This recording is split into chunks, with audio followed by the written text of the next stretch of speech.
안녕하세요. 강연 4반 친구들.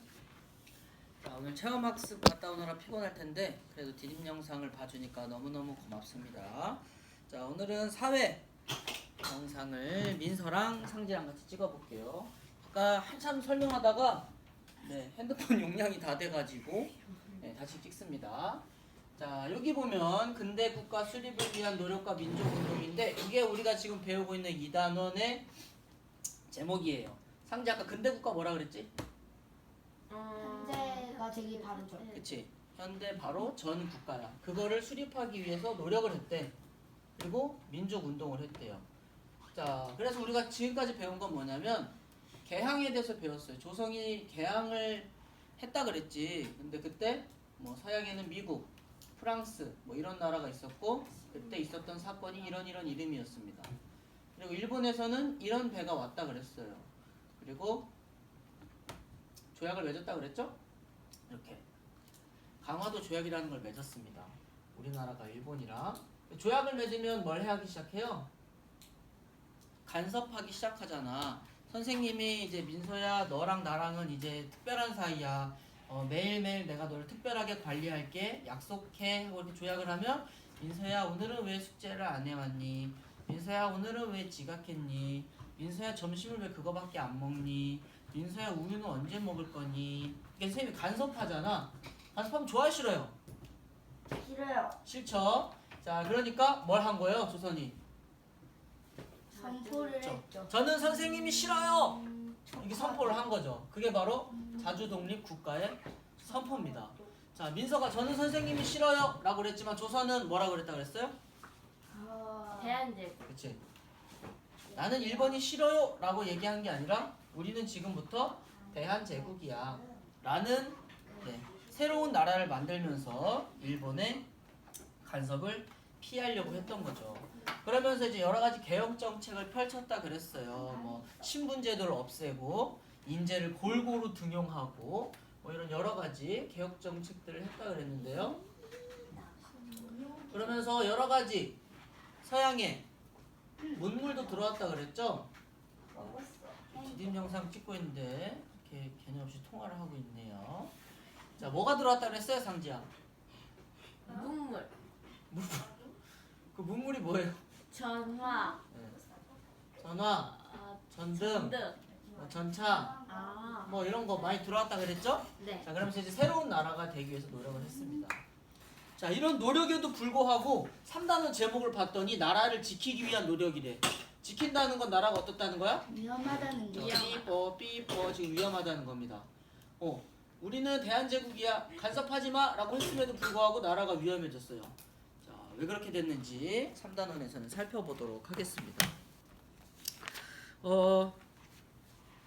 1905년에 러일 전쟁이라는 걸 해요. 딱 이름을 보면 누구랑 싸운 거예요? 러시아랑 일본. 러시아랑 일본이랑 한판 뜬 거지. 근데 일본은 이미 우리나라를 간섭하고 있지. 그쵸? 강화도 조약을 맺었으니까. 그러면서 일본에서 자꾸 우리나라 사람들을 데려다가 전쟁을 시키고 전쟁에 동원합니다. 그러니까 우리나라는 좋았겠어요? 싫었겠어요? 싫었겠어. 싫었겠죠. 자, 하지만 싫어도 어쩔 수가 없어. 뭘 했어요? 약속을 했어. 이런 조약을 맺었기 때문에 싫어도 이런 조약 때문에 어떻게 할 수 없었던 거예요. 자, 우리나라에서 그렇게 자꾸 사람들을 데려다 싸우니까 누가 이겼을 것 같니? 러시아. 러시아가 이겼을 것 같아요? 일본. 일본이 이겼을 것 같아요? 러시아.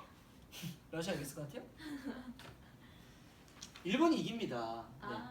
일본이 이기고 그러면서 독도도 이때부터 이제 일본이 자기네 나라 땅이라고 얘기하기 시작해요. 자, 그러면서 이제 이게 이겼잖아.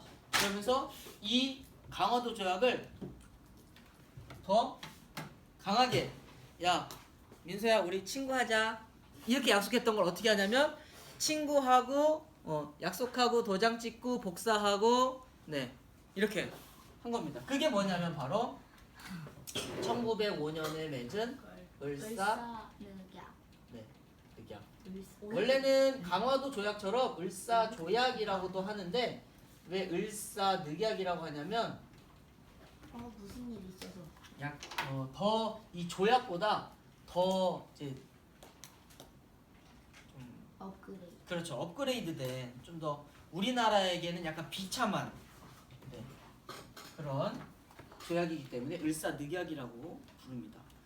자, 그래서 이거를 하면서 이때는 뭘 하냐면 이때는 그냥 야 우리 친구하자 강화도 조약 우리 친구하자 했던 거였는데 을사늑약에서는 더 간섭하기 위해서 조선에 뭘 설치해요. 그게 뭐냐면요. 바로 통감부입니다.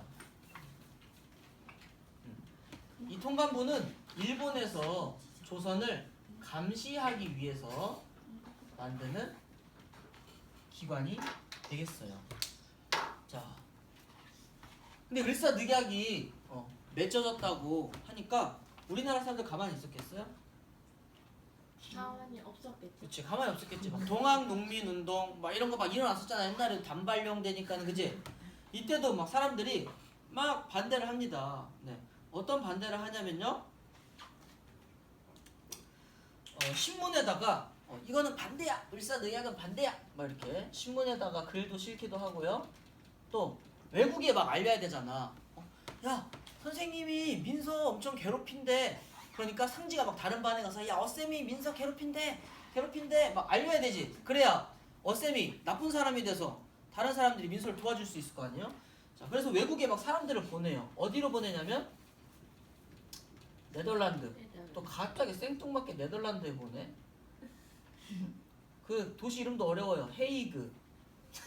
여기로 사람들을 보내는데 왜 보내냐면 여기서 회의가 있었거든. 그러니까 쉽게 얘기하면 한마음실에서 전교 어린이 회의가 있을 때 김상지가 막 쳐들어가가지고 전교 어린이 회의 여러분 어쌤이 이민서를 괴롭혀요. 회의가 있을 때 이렇게 그래야지 이제 각 반 회장 부회장들이 각 반에 가서 뭐라고 하겠어요. 야 어쌤이 완전 사이코였어.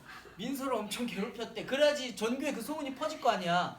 그러니까 전 세계 사람들이 모이는 회의에다가 이렇게 알린 거죠. 이때 갔던 사람들이 누구냐? 혼자 가면 무섭잖아. 세 명이 같이 갑니다. 이준, 이상설, 그렇죠. 이위종. 이 세 분이 같이 가서 우리나라에 이런 일이 있다라고 하는 거를 알려요. 몇 명? 자,